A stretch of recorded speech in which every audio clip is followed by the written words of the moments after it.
এখানে একটা নাটক চলছে। নাটকটা কারা করছে? না তৃণমূল কংগ্রেসের সাংসদরা। তৃণমূল কংগ্রেসের সাংসদরা নাটক করছে। কেন? আমরা দেখতে পাচ্ছি যেভাবে মহিলাদেরকে ধর্ষণ করে, আক্রমণ করে, খুন করে বাঙালিদেরকে, সেই বাঙালিদের মর্যাদা রাখে না।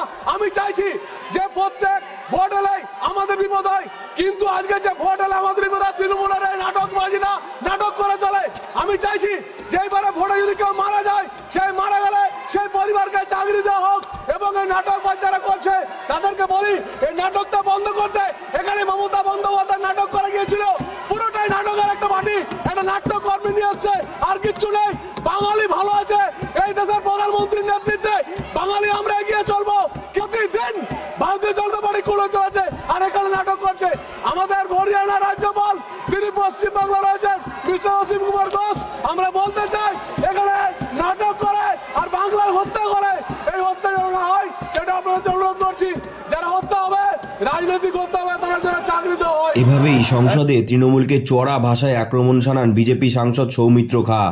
বাঙালি ইস্যু নিয়েও সংসদে মন্তব্য করতে দেখা যায় সৌমিত্রকে। বলেন, বাঙালি ভালো আছে, প্রধানমন্ত্রীর নেতৃত্বে বাঙালিরা আমরা এগিয়ে চলবো।